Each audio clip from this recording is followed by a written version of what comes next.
कांग्रेस के सांसदों की नाराजगी, शशि थरूर को बोलने नहीं दिया गया था, मनीष तिवारी को भी बोलने नहीं दिया गया, एक बड़ा मुद्दा है। वैसे इन दोनों की पार्टी से दूरियां नई बात नहीं है, लेकिन ऑपरेशन सिंदूर पर चर्चा के बीच मनीष तिवारी का एक पोस्ट आया है जिससे उनका दुख दिखाई पड़ता है। एक्स पोस्ट पर कांग्रेस सांसद ने पार्टी पर निशाना साधा, एक फिल्मी गाने के जरिए एक तंज कसा है। दरअसल मनीष तिवारी ने उन्होंने फिल्मी गाने भारत का रहने वाला हूं, भारत की बात सुनाता हूं, बहस में शामिल नहीं किए जाने से दुखी होने का एक तरीके से ये संकेत दिखाई पड़ता है। ऑपरेशन सिंदूर पर बहस में विपक्ष के कई सांसदों को बोलने का अवसर दिया गया, लेकिन उस लिस्ट में शशि थरूर और मनीष तिवारी जैसे लोगों के नाम नहीं है। 55 साल पुरानी फिल्म पूरब और पश्चिम का गाना है और उसको उन्होंने पोस्ट किया है, मैसेज के रूप में लिखा है। इस लाइन ने पूरे राजनीतिक हल्के में हलचल मचा दी है। दरअसल उन्होंने संसद में ऑपरेशन सिंदूर पर पार्टी द्वारा बोलने का अवसर नहीं दिए जाने पर यह नाराजगी जताई है। सूत्रों से मिली जानकारी के मुताबिक मनीष तिवारी ने खुद को और शशि थरूर को बोलने का मौका न दिए जाने पर यह दुख जताया है।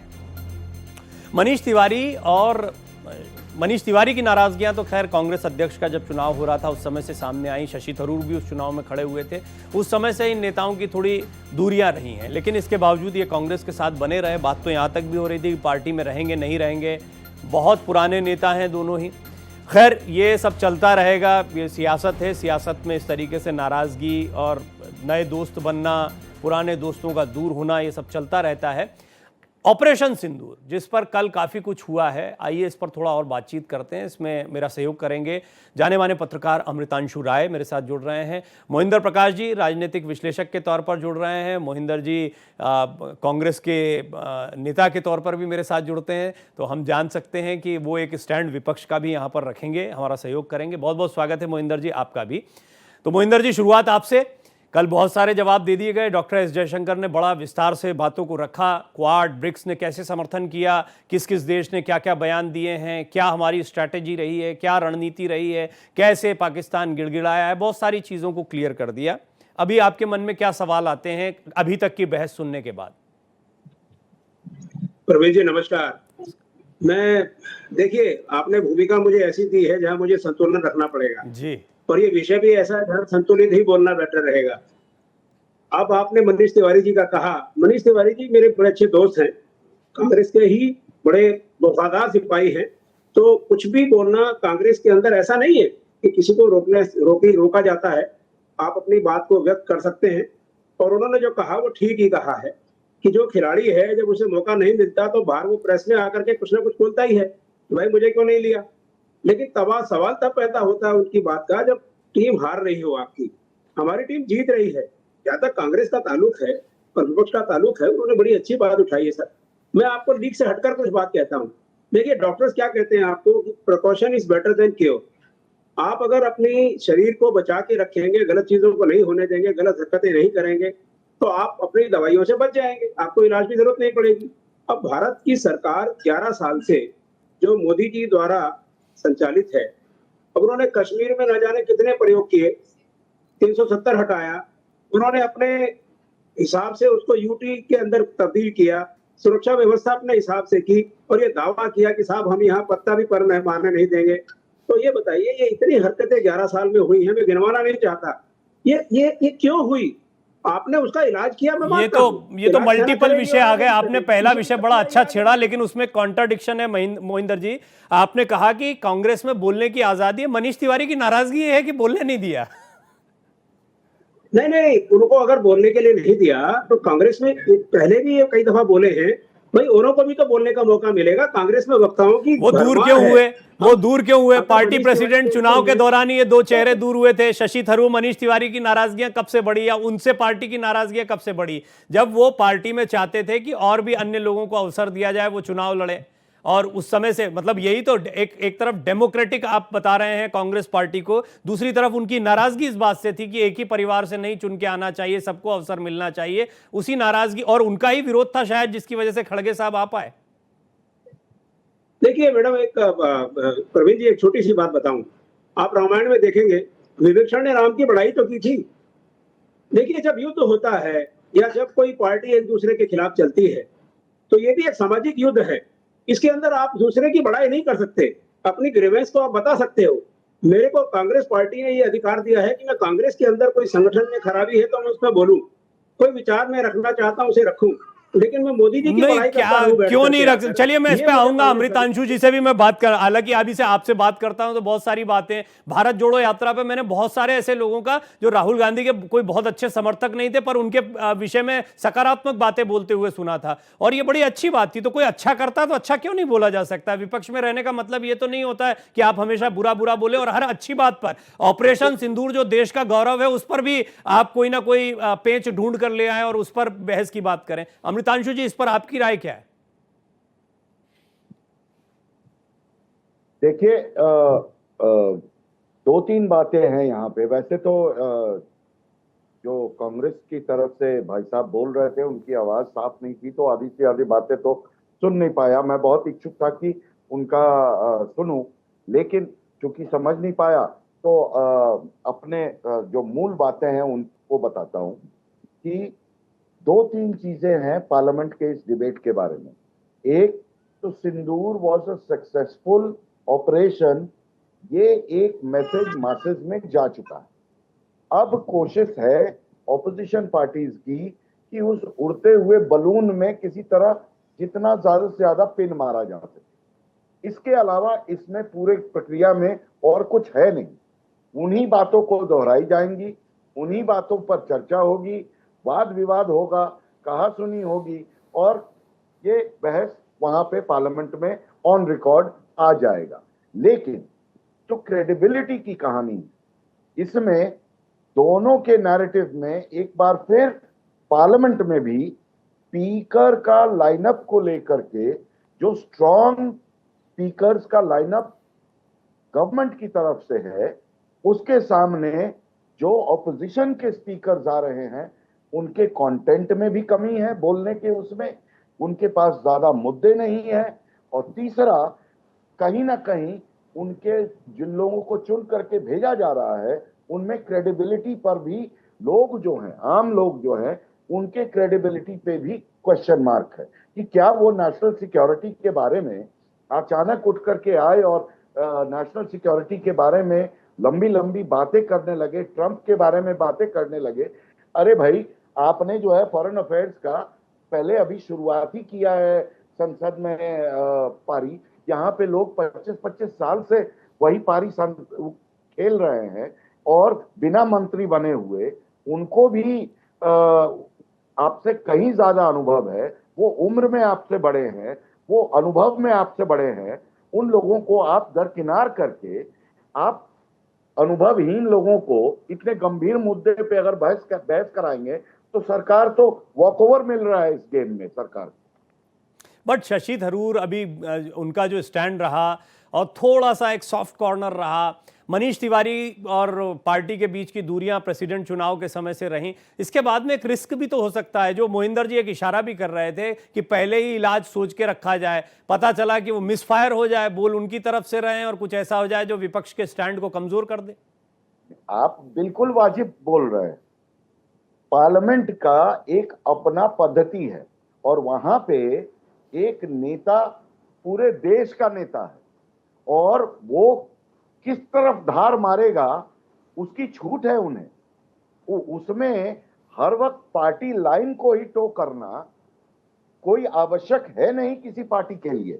और कांग्रेस के अभी जो आखिरी लाइन उन्होंने बोला, कांग्रेस के जो भाई साहब थे, उन्होंने कहा यहाँ पे तो बोलने की आजादी है, इसीलिए उनको नहीं बोलने दिया गया क्योंकि वो कहीं ना कहीं एक सरकार और ऑपोजिशन के बीच का जो रास्ता है उस पे वो बहस करते और नेशनल सिक्योरिटी पे बहस करते।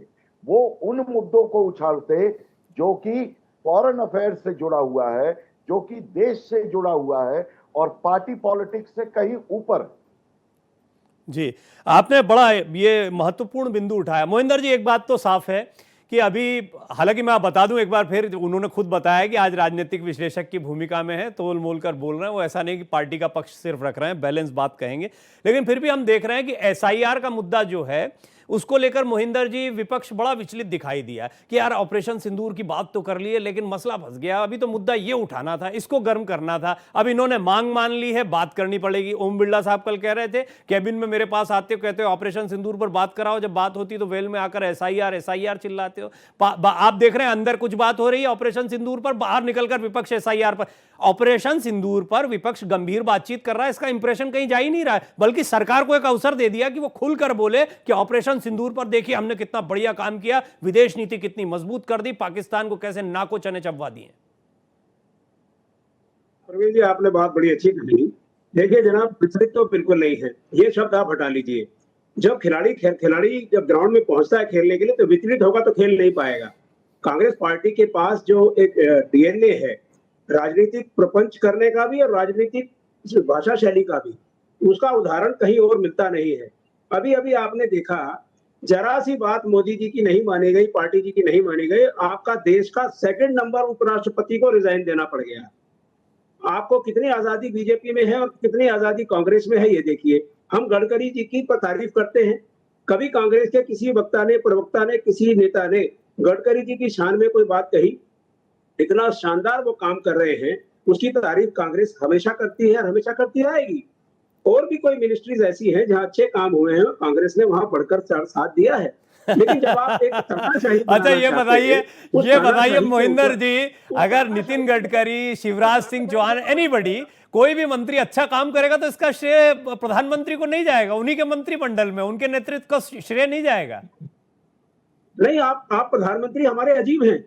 आप ये देखिए, ये अमेरिका में जाके बोलते हैं अगली बार ट्रम्प सरकार, चलो मान लिया पहली बार थे। अब ये दूसरा मुद्दा है, दूसरा मुद्दा। आप पहले कह रहे हैं कि एक ऑटोनॉमस बॉडी है मंत्रालय, वो ऑटोनॉमी में काम कर रहे हैं, उनको किसी के नेतृत्व में काम, ऐसा थोड़ी होता है। मतलब गडकरी जी खुद श्रेय देते हैं प्रधानमंत्री मोदी को, शिवराज जी खुद कहते हैं इनकी योजना है प्रधानमंत्री मोदी, और अन्य जितने मंत्री जो, और बहुत अच्छा काम हो रहा है, no doubt. Doctor S Jaishankar पर कल गृह मंत्री अमित शाह जब बोलते हैं कि ओथ लिए हुए विदेश मंत्री पर आपको भरोसा नहीं है, आपको पाकिस्तान पर भरोसा है, ये कितना करारा बयान है। और डॉक्टर एस जयशंकर बड़े सुलझे हुए आदमी है, अच्छा काम कर रहे हैं, उनके काम पे भी संदेह? नहीं, कोई संदेह नहीं सर। देखिए, संदेह को रखना, बात को समझ, देखिए अपनी बात कहते कहते दूसरे की बात को मानना और दूसरे की बात मानते हुए अपनी बात को कहना, यही तो राजनीतिक आर्ट है, जिसको आप ये समझ रहे हैं कि हम अपोजिशन कर रहे हैं। अरे साहब, जयशंकर साहब की बुराई, फौज की बुराई, रक्षा मंत्री की बुराई, रक्षा विशेषज्ञों की बुराई कौन कर रहा है? हम तो ये कह रहे हैं कि जो वो 4 आदमी आए थे वो आ नहीं सकते थे, वो आए क्यों? उसकी अकाउंटेबिलिटी फिक्स हुई, सरकार उससे भाग रही है। अमित शाह जी का रिजाइन क्यों नहीं मांगा जाता? जब शिवराज जी पाटिल का रिजाइन ले लिया गया था, ये इतनी भारी भूल जो 10-11 साल में हुई है, लगातार होम मिनिस्टर यही है हमारे। इन होम मिनिस्टर जी के साथ कोई रिस्पॉन्सिबिलिटी फिक्स करेगा कि नहीं करेगा? आप अच्छे काम की तारीफ चाहते हैं तो जो बुरा काम होगा या जो गलत काम हो जाएगा उसके बारे में भी तो कहीं किसी को जवाब देना पड़ेगा। तो होम मिनिस्टर ने ये मान लिया कि हाँ साहब गलती हुई, लेकिन गलती किसकी थी? कोई जिम्मेदार, मैं मानता हूं कि होम मिनिस्टर फील्ड में नहीं जाता, लेकिन कम से कम जो ग्राउंड पे काम कर रहे हैं वहां तो कहीं कोई पता लग गया होगा आज तक आपको, तो किसी ने जिम्मेदारी ली? आप ये देखिए कि पिछले 15 दिन में, 2.5 महीने बाद आपके लेफ्टिनेंट गवर्नर साहब ने कहा, मनोज सिन्हा जी ने, कि साहब मेरी गलती है। अरे भाई, गलती की है तो रिजाइन दीजिए ना, गलती का खामियाजा भुगतना पड़ता है। जब अच्छे काम के लिए तारीफ की जाती है, पीठ थपथपाई जाती है, तो गलत काम के लिए, बुरे काम के लिए, गलती के लिए आपको सजा भी भुगतने के लिए तैयार रहना चाहिए। ठीक है, आपका ये पॉइंट जो है इसको आगे बढ़ाएंगे। अमृतांशु जी, अभी मोहिंदर जी ने अपनी बात को भी रखा और हम जानते हैं कि कांग्रेस के सामने ये कंफ्यूजन तो है, इसको कोई नेता माने विपक्ष का न माने, कि उनको अब लग रहा है कि अब ऑपरेशन सिंदूर की बहस का वो मजा नहीं था, अभी तो एसआईआर पर होना चाहिए था, माहौल तो इस पर बन रहा था। अब ये पुरानी बात को उठा के इन्होंने अभी चर्चा की, हालांकि चर्चा की मांग ही नहीं की थी कि चर्चा क्यों नहीं कर रहे हो, चर्चा क्यों नहीं कर रहे हो। आपको लगता है कि विपक्ष इसमें फंसी गया? इस मुद्दे पे आप लाइनअप देखिए, जो प्रवक्ता है, जो बोलने वाले हैं, जो वक्ता हैं इस समय पार्लियामेंट में, एक तरफ टॉप 4 जो सरकार का टॉप 4 है, जो 20-25 साल के अनुभव को लेकर के साथ उतरे हैं, टॉप 4 प्रधानमंत्री, गृह मंत्री, रक्षा मंत्री, विदेश मंत्री, उसके उल्टे में ऐसा लग रहा है जैसे गिल्ली डंडा खेलने के लिए एक टीम आ गई है। अब कैसे काम चलेगा ऐसे, जब आप गंभीर मुद्दों पे, जिसपे आपने जो है सो तमाम बयान दिए और बहस करवाया और खुद बाहर खड़े होके एसआईआर पे मोर्चा लिया हुआ है अपने पार्लियामेंट में। अच्छा, वो हो रहा है। देखिए, अभी भी मैं बता दूं, एक जो खबर आ रही है इस समय, एसआईआर पर ही हंगामा हुआ, राज्यसभा को स्थगित कर दिया, अभी फिर स्थगित करना पड़ा है। तो ये बार बार स्थगित भी हो रहा है। वो खबर भी हम दिखाएंगे दर्शकों को, आप अपनी बात पूरी करें।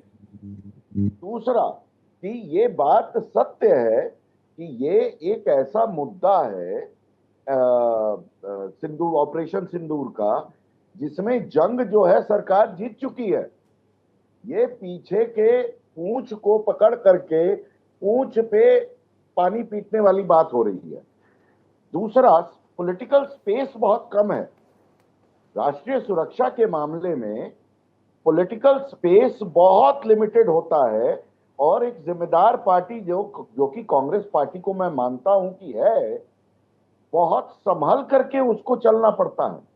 और ऐसे में जहां पॉलिटिकल स्पेस इतना लिमिटेड है तो एसआईआर जो है सो ज्यादा बड़ा पॉलिटिकल स्पेस है कांग्रेस पार्टी के लिए।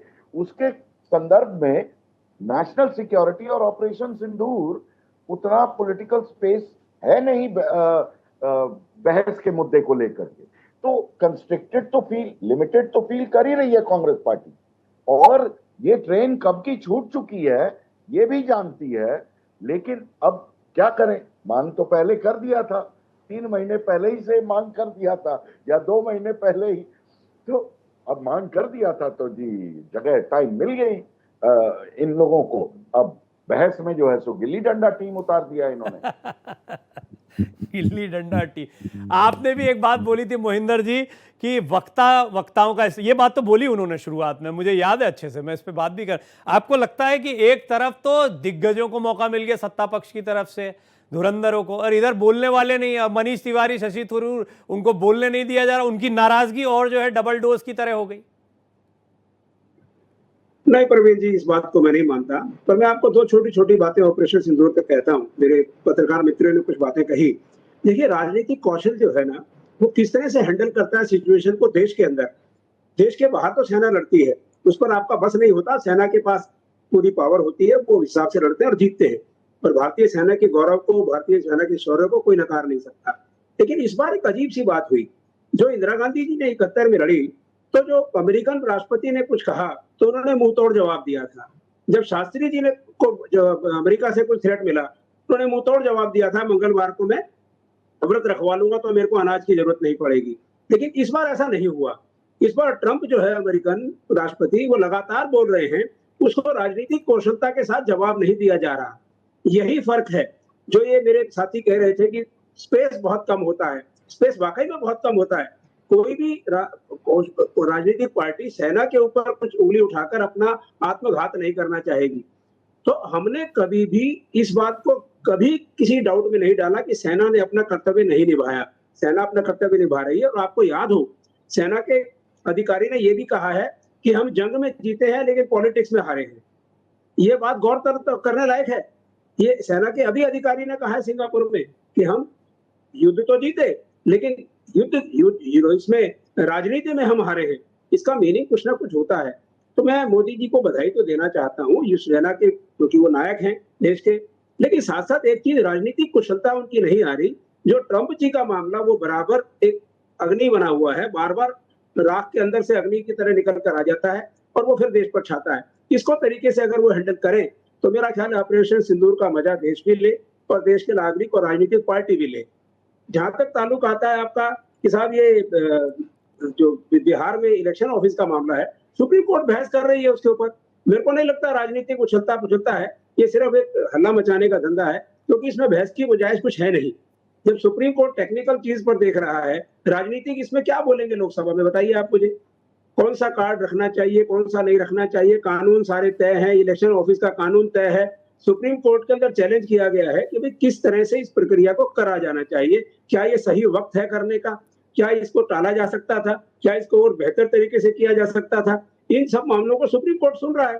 तो राजनीतिक पक्ष इसमें ज्यादा बड़ा है नहीं। राजनीति के तौर पर हल्ला मचाने का वक्त जरूर था, क्योंकि बिहार में इलेक्शन होना है, और बिहार के इलेक्शन के लिए देखिए, राजनीतिक आप पार्टियां भी बात विपक्ष में जो करते हैं, मैं बैठी अब हैं, बड़े ध्यान से वो आपको मौका सुन रहा हूं देंगे। मोहिंदर जी, बड़े ध्यान से सुन रहा हूं, लेकिन बात करते करते आपको भी दूसरे मुद्दों पे आना पड़ा। मैं ऑपरेशन सिंदूर पे कितनी बात कर लूं, आप बात नहीं कर पाएंगे, और यही हाल विपक्ष का, यही तो सवाल है। नहीं, ऐसा कुछ नहीं है, ऐसा कुछ नहीं है प्रवीण जी। सिंदूर के ऊपर जो कमी है, सबसे बड़ी बात अकाउंटेबिलिटी कौन लेगा। देखिए, जब 300 आरडीएक्स आया, 300 किलो, आज तक कोई नहीं पकड़ा गया। ये 4 आदमी आए, कहां से आए, इनका अब तक अता पता नहीं है। तो ये सवाल तो यही नहीं, सवाल तो पूछा लगातार है कार्यवाही चल रही है। विपक्ष एक ने। एक जो उसका मास्टरमाइंड था मूसा, उसको ढेर कर दिया गया, ये तो सब पता चल रहा है। वो तो और मौका मिल रहा है और बताया जा रहा है, जानकारी देने का। अमृतांशु जी कुछ कहना भी चाह रहे हैं। आप भी जानते हैं ये राजनीतिक प्रपंच है। नहीं नहीं, देखिए कि देखिए आज देखिए, कल ये बोलकर निकल जाएंगे पार्लियामेंट तो में कैसे बहस बात हुई चलेगी। और कल वहां मारदिए अमृत, गए। ये बोलकर निकलने का मतलब नहीं प्रवीण जी रहता। देखिए देखिए, be fair, please be fair. मैं अगर राजनीति के तौर पर बात कर रहा हूं तो आप भी फेयर रखिए कि कल राजनीतिक बहस होनी है और कल ही वहां पकड़ लिए गए। थोड़ा सा समझिए सर।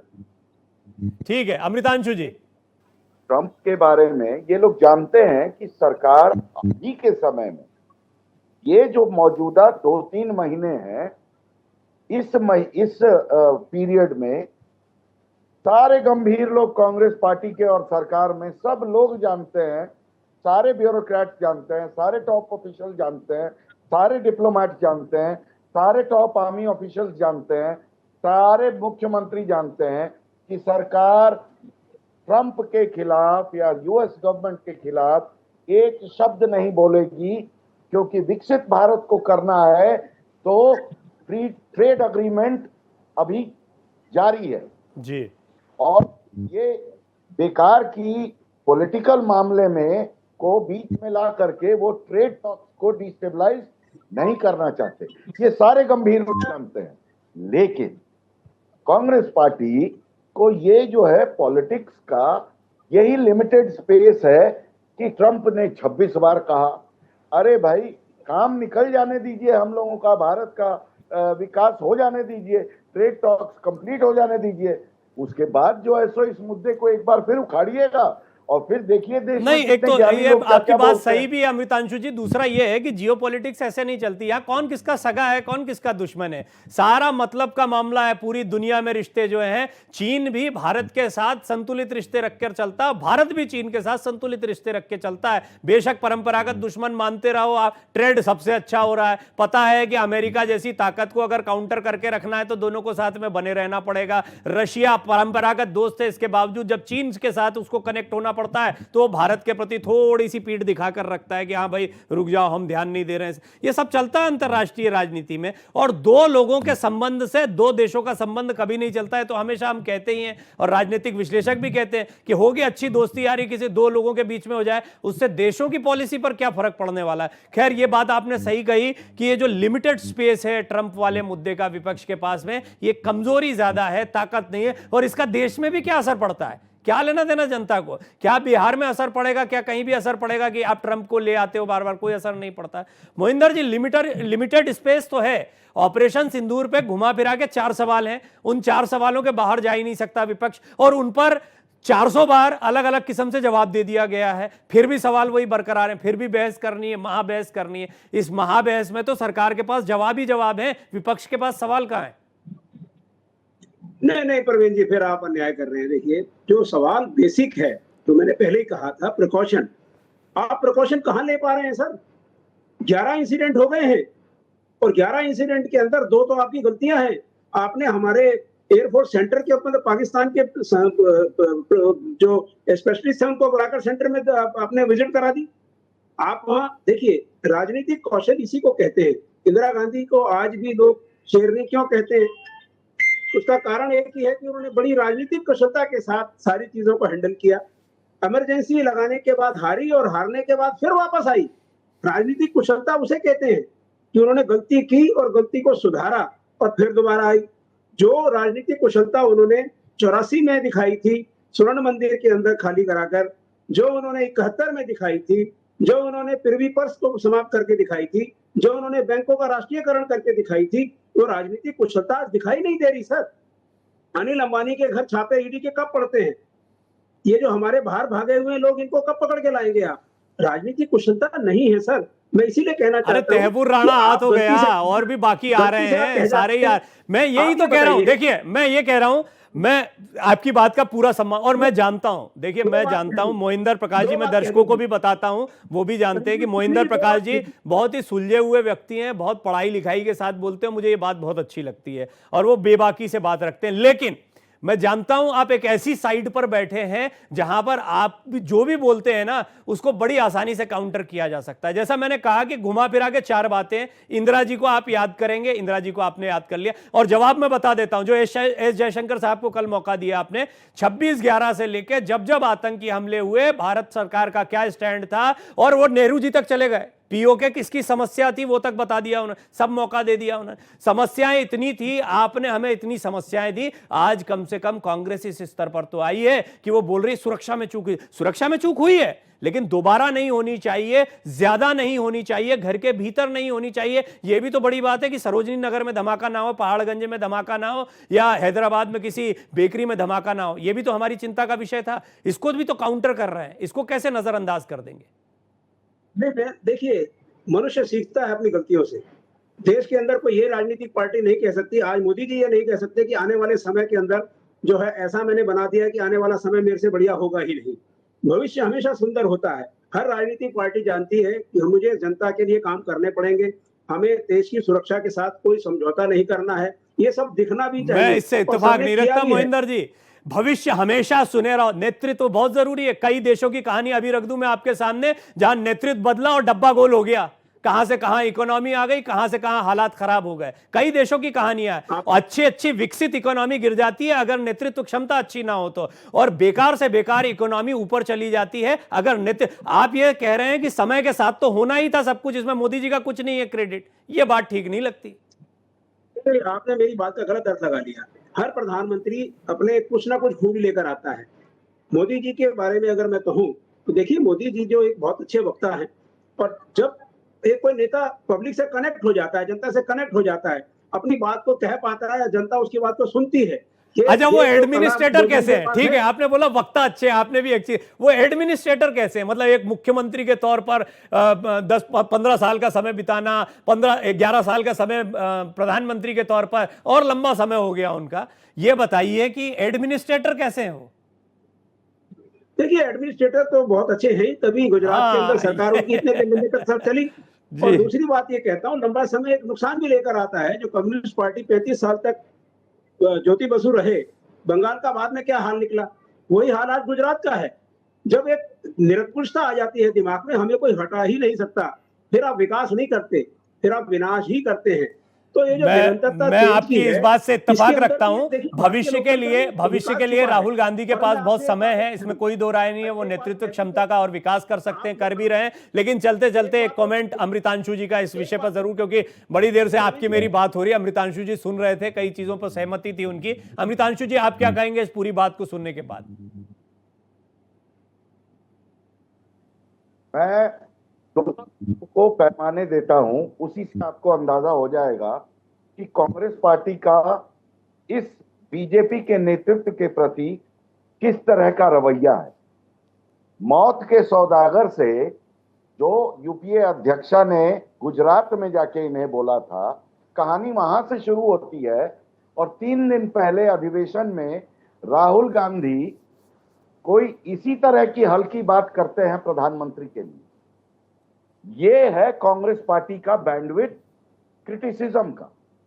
और ये जो बैंडविड्थ है, ये एक ही चीज दर्शाता है कि आपको अपने परिवार से लगाव ज्यादा है, और एक कहीं से भी नॉर्मल रास्ते से कोई क्रेडिबिलिटी वाला व्यक्ति अगर ऊपर आके खड़ा होकर के काम कर जाए, वो आप उसको स्वीकार कभी नहीं करेंगे। ये है आज की यही बहुत बड़ी बात है और मैसेज है जो आधे से ज्यादा भारत ले चुका है, कि ये प्रधानमंत्री को कभी नहीं अप्रिशिएट करेंगे, चाहे प्रधानमंत्री अपना कलेजा ही निकाल करके क्यों ना दे दे कांग्रेस पार्टी को। ये आपने बात बड़ी इंपॉर्टेंट कही है। कल शायद ये जो कॉन्फिडेंस था गृह मंत्री अमित शाह का कि 20 साल और विपक्ष में बैठेंगे। मोहिंदर जी, अब क्योंकि समय समाप्त हो गया, इस पर करते रहेंगे चर्चा, अभी तो महाबहस है, बहुत चर्चा होगी। मोहिंदर जी आपका धन्यवाद, अमृतांशु जी आपका धन्यवाद, बड़ा लंबा समय आप दोनों ने मुझे दिया, बहुत बहुत धन्यवाद आपका। ऑपरेशन सिंदूर पर थोड़ी देर में सदन में चर्चा शुरू होगी और गृह मंत्री अमित शाह सबसे पहले भाषण के जरिए इस पर शुरुआत करेंगे।